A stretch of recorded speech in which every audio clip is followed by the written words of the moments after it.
This is your hometown news leader, WDBJ 7. It's gone. I think we're going to have to rebuild.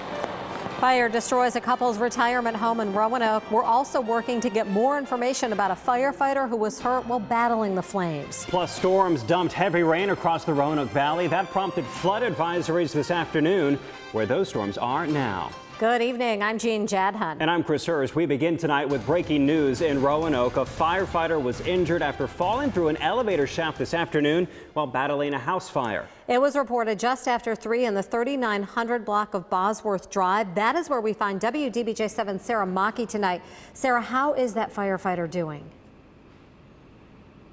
Well, luckily that firefighter is expected to make a full recovery, which is just amazing in this situation. He is being checked out by medical staff, which is part of the policy when there is an accident like this. Now, here's what we know about the fire. Homeowner Reggie Wood said that he called 911 around 3 o'clock this afternoon when he smelled smoke inside the house. He grabbed his 2 dogs, took them out to the porch, and by the time first responders arrived, there were visible flames through the roof and through the side of the building. Wood says he is just so lucky that he acted so quickly. I heard a loud strike, thought it might have been our generator, and I went outside to look, and it wasn't the generator. By the time I got back in the house, I could smell smoke throughout. Now, Wood did grab his 2 dogs, and he was able to leave the house safely as well. His wife came home. She said she was just devastated to see that their dream retirement home had been damaged like it is. It's going to be a while before they can get back home. Sarah Mackey, it looks that way. Glad to hear that firefighter should be okay. There was a lot of lightning in the area this afternoon. Let's head over to meteorologist Brent Watts. Yeah, it's from the sound of the eyewitness there hearing that crack. That's certainly indicative of a lightning strike. We'll see what happens there.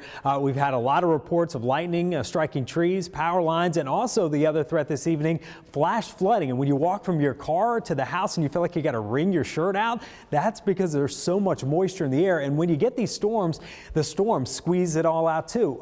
1.87 inches of rain in the Roanoke Valley at the weather station downtown in 45 minutes. And you can see the flash flooding there pretty much turned the downtown streets into creeks. And we're seeing that rain now shifting to the east, Lynchburg, Brookmeal, also down towards Halifax, getting some rain. That will continue moving towards Farmville over the next couple hours. And we're also watching more to our west. So there's some more showers and thunderstorms along a line, but then a few developing ahead of that we'll monitor over the next couple hours. Now, the threat over the next couple days is not so much severe storms as far as damaging wind gusts and tornadoes, things of that nature. It's more flash flooding. So with these slow moving storms, we're expecting again on Wednesday anywhere from 1 to 2 inches of rain in these thunderstorms, not widespread, but in the storms could cause flash flooding once again. We'll look at the timing of these tomorrow and just how many more days of this pattern we're stuck with in just a few minutes. Thank you, Brent. After a nationwide search, the city of Roanoke has a new top cop. Today, Acting Chief Tim Jones was named Chief of Police.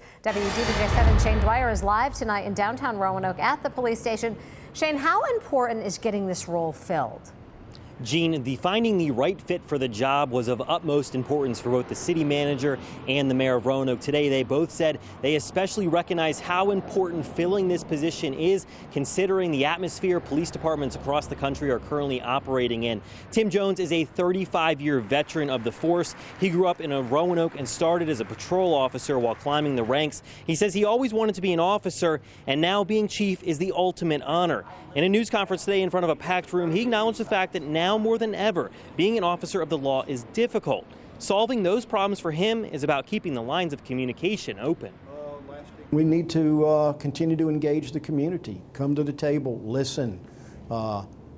If we have disagreements about things, we disagree professionally, not personally, because we lose control of our ability to be rational when we make them personal battles. Other area police and fire department chiefs were also there today to show their support for the new chief. Jones replaces Chris Perkins, who retired earlier this year. Jones says that he will be naming his 2 deputy chiefs in the coming days. All right, and we will have more on that as that develops. Thank you, Shane. With police agencies in the headlines across the country, the reaction to Jones' appointment focused on his connections to the community. WDBJ 7's Joe DeShiel is live tonight on Melrose Avenue with that part of the story. Joe. Well, Gene, we're here at the Lee Youth Outdoor Basketball League, one of many ways the city police department tries to make positive connections with people in Roanoke. We talked with a lot of folks today who say it was that community engagement that caused them to support Tim Jones' selection as chief of police. This is a great day in the life of our city. Mayor Sherman Lee didn't make the hiring decision, but like the large crowd that gathered in the municipal building, he is definitely on board with the city manager's selection. Not only does he know the area, but he knows the people, and he can engage the people, and that's a good thing in this day and time that we live in. Tim Jones' old boss endorsed the decision. I think it's a wonderful choice. I think that it keeps things moving forward for the city. We got a good synergy going on right now. And so did community leaders who offered their recommendations to the city manager. It's paramount that you belong to every citizen in the Roanoke Valley, and he has that connectivity to all the citizens in the valley. And we sense in our new police chief a real dedication to continuing to have those open conversations and building those bridges.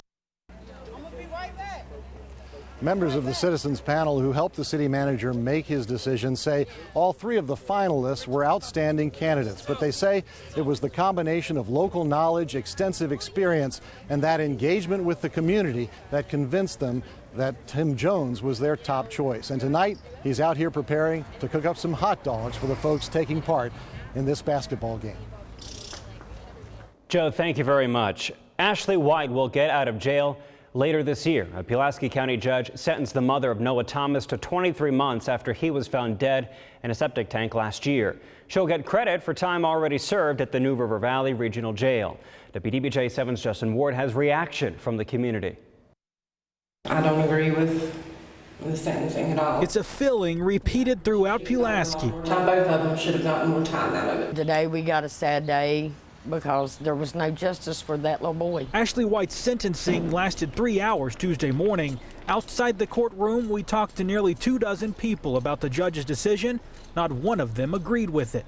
Our justice system just doesn't work, apparently. That little boy's laying over in a graveyard and they get out and get to live the rest of their life and he don't. It's not fair. White's lawyers have said there's no evidence she killed Thomas, but that she was only guilty of leaving him alone, then falling asleep while she was taking care of him and her infant daughter. Thomas went missing in March 2015. Hundreds of people helped search. Most of the time I was crying. It really hit home. Including Melissa Bratton. I was out searching. We were making flyers to distribute. Noah was found in a septic tank behind the family home a few days later. Friends and counselors said in court Tuesday that White was devastated and will never recover from his death. They're also fearful for her life after jail. People in Pulaski have a suggestion. If it was me, I'd get out of Pulaski County. I really would, because they're not going to have a peaceful life. White will likely be released in November. The boy's father, Paul Thomas, was also in the courtroom. He served his sentence and is now out of jail. In Pulaski, Justin Ward, WDBJ 7. New at 6. At least 30 cats and kittens have died because of a panleukopenia outbreak in the region. Tonight, we're finding out where it all started. Back now with a live picture of a house fire in South Roanoke that sent one firefighter to the hospital. This is a live picture. You can see the elevator shaft that the firefighter reportedly fell down this afternoon. It's on that exterior right portion of the home. We are working to get more information about how this fire started. Stay with us on air and online for updates. At least 30 cats have died, one animal shelter shut down, and another is not allowing cats be adopted. It's all because of a viral outbreak in the region. WDBJ 7's Amanda Kenny is looking into where this might have all started. Well, Chris, according to 2 animal rescue agencies, all signs point to the Pulaski Animal Shelter. Panleukopenia is a fatal feline disease and it spreads quickly. Pulaski Animal Shelter is not accepting cats until September for fear of a recent panleukopenia outbreak, but 2 area rescues say the shelter is to blame. They knew they had that virus in the shelter by the time that we had pulled from them, and they could have prevented that happening to Angels of Assisi. Pulaski Animal Shelter says that's not true. We have very healthy cats right now. We have not had any kind of outbreak of panleukopenia. You're 100% sure you can say that? Yes. Yeah. In fact, All the cats have now been vaccinated. Messages between an animal shelter employee and Crazy Cat Lady Animal Rescue show the shelter was warned about a possible outbreak back in April. This is their response when we asked about the messages. I really don't want to go there. I mean, I feel like, you know, people are trying to kick up dust, and I don't really want to go there. You guys have never had any Pan-Luke? Well, I'm not saying every shelter's had Pan-Luke. I'm sure of that. I mean, it's a common thing. Denying any kind of issue is quite surprising. Bailey Hoteling adopted a kitten from the shelter and later adopted its litter mate from Crazy Cat Lady Animal Rescue. When I got the second kitten, he was really playful and he seemed fine and normal for that first day, so I figured, you know, maybe it was just a sickness the other one had. But then they both started acting the same. Both had to be put down because of the illness. Angels of Assisi brought kittens from the Pulaski Animal Shelter and say those kittens also tested positive for panleukopenia. It was just a couple of days after Bailey's kittens were put down. We probably would have done things a little differently, or unfortunately not been able to pull from them at that point. To not put any of the other cats that we transferred in that day at risk. Still, Pulaski Animal Shelter maintains it doesn't have a problem. If there was any kind of outbreak, we would have had kittens dying, or animal control would have in their rooms left and right, and that just has not happened. Pulaski Animal Shelter says rescues could be at fault because of combining litters from different mothers. Angels of Assisi's Adoption Center director said their medical director does not want them to mix litters, but it will if it can save them. But in this case, we're told the kittens from the shelter were not mixed before they started showing signs of the virus. Amanda Kenny, WDBJ 7. An issue affecting the pet population across our area. Some answers tonight from Amanda Kenny. Certainly so. 1 to 2 inches of rain with heavy downpours this afternoon. That is a lot of rain in a short amount of time. Meteorologist Brent Watts has a look at what to expect tonight. But it was very hit or miss. The heaviest rain is falling in pockets. In fact, you go towards Danville, Blacksburg, not a whole lot of rain there. We'll take a look at where the rain is headed on First Alert Doppler and how long the sticky pattern will linger.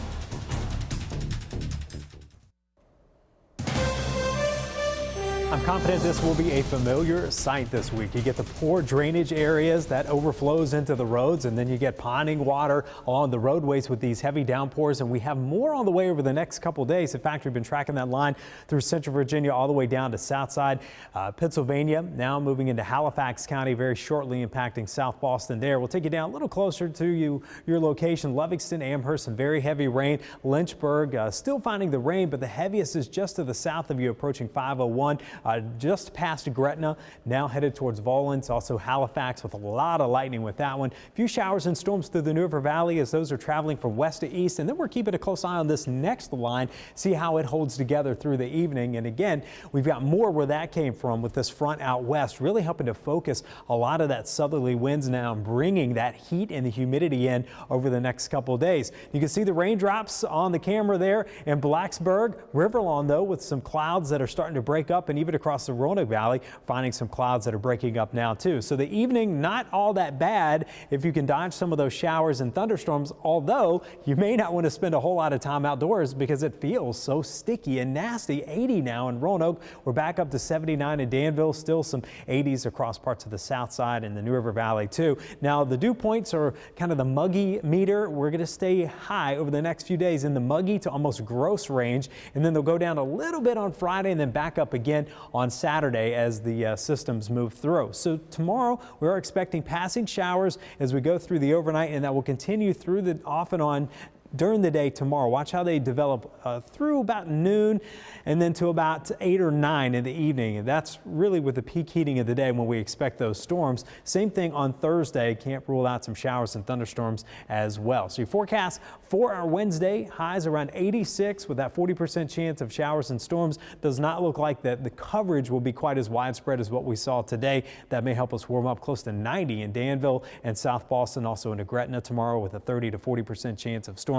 Best coverage through the NRV and also the Highlands, where you're going to see low to mid 80s tomorrow with that 50 to 60% chance of showers and thunderstorms. The main threat from these will be slow movers, so downpours, flash flooding possible in any of the heavier downpours that we get, and we can expect those off and on each day into the weekend. And it does look like the temperatures warm up quite a bit Thursday, Friday, with highs in the low to mid 90s. It's going to feel very sticky once you factor in the humidity. The Big South Women's Basketball Tournament is returning to Liberty University. Plus, we'll check on the second and final round of the Andrew Haley Memorial Golf Tournament, and this state's best softball players face off today in the annual Virginia High School Coaches All-Star Game. Sports from your hometown news leader, WDBJ 7. This week marks the Virginia High School Coaches Association's annual East-West All-Star Game matchups beginning today on the softball diamond. Several of our local softball players took part in the festivities, the majority on the roster for the West team. Things were scoreless early, and Rustburg's Megan Richards doing her part to keep it that way for the West squad, getting a couple of strikeouts to end the second inning. The West then gets on the board in the fourth. Brookfield's Hannah Wright blasts that one deep and over the left field wall. The solo shot was part of a two-run inning. And then it's Northside's Morgan Bruce in the circle. She shut down the East in the fifth with a couple of strikeouts of her own. The West then added to its lead later. Richards getting it done at the plate now with the RBI knock. That made it 3-0, but the East made things pretty interesting down the stretch. The West hung on to win a wild one, 9-8 in 10 innings. On the links, the second and final round of the Andrew Haley Memorial being played out on the course today. The tournament shifting from Mariners Landing over to the Waterfront Golf Club this afternoon. Only 3 golfers competed on the girls' side. Roanoke's Jay Dudley came into today with a 2-stroke lead after a first round 69. Dudley struggled a bit, 8 over 79 today, but she still took the championship by 7 shots. Over on the boys' side, the final threesome in control over the rest of the field. Bryce Barner from Bassett came in, tied for second after a first round 73. He followed that up with a 74 today, finishing alone in third place, 6 strokes back. Martinsville's Basil Boyd also came in, tied for second. He was the only one to shoot under par today, carding a 1 under 70. He finished in second with a 2-day total of 143. Just 2 shots back. But after holding a 5-stroke lead entering today, nobody could catch Isaac Simmons from Huddleston. He fired a 2 over 73. That was good for the 2-stroke tournament victory. The Big South Conference Women's Basketball Tournament is coming back to Lynchburg and Liberty University's Vine Center next season for a 3-year run, the conference announced today. The conference women's tourney was moved out of Conway, South Carolina after Coastal Carolina's decision to leave the conference for the Sun Belt Conference. Liberty hosted the event in its entirety back in 1997 and 1998. The Flames also played the conference title game in the Vine Center in 2006. Next year's tournament runs from March 9th through the 12th. When the Major League Baseball All-Star Game takes place in San Diego tonight, it will mark the final All-Star Game for Boston Red Sox designated hitter David Ortiz. Big Papi will retire following the season after 20 years in the league. Tonight will mark his 10th All-Star Game appearance, and he's left quite the impression on first-time All-Stars and former Salem Sox Jackie Bradley, Xander Bogaerts, and Mookie Betts, who have gotten to play alongside Ortiz in Boston. It's been great. It's been great. He's a great teammate, and he just let us know to enjoy every single moment. He said not that y'all won't keep making All-Stars, but I think he's just letting us know that these moments don't come often for most, and to just live it up, enjoy it while it's here, take advantage of it. Ortiz has had quite the impact. Jackie Bradley well on his way as well. Definitely so. It's so good to see those guys doing so well. Thanks, Trav. The Dow closed at a record high today, beating the mark set a year ago. It finished up 121. NASDAQ rose 34. S&P gained 50.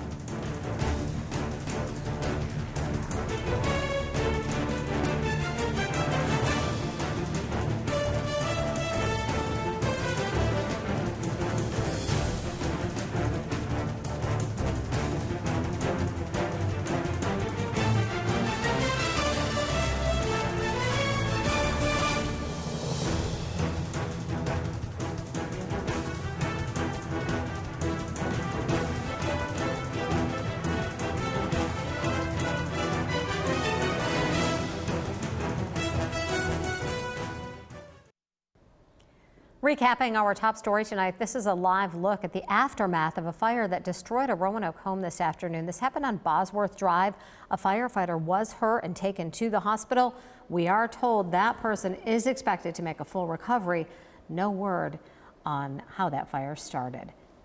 We'll post any new information, including that condition, in our WDBJ 7 app. That's where you can find the latest news and weather reports anytime. The weather report right now, we still got storms in the region. Still coming through. We have more on the way later on this evening. The main concern over the next few days will be they will be slow movers, and we could have some heavy downpours, flash flooding again. Some of these will break up as they move through the New River Valley, but already still some lingering in central Virginia and the south side. We'll watch that head out of the region over the next couple hours. So just a humid forecast this week, and once you get that, you get some of these storms that produce 1 to 2 inches of rain per hour. And you don't need the app to talk about the humidity. You can just look at my hair. Feel it.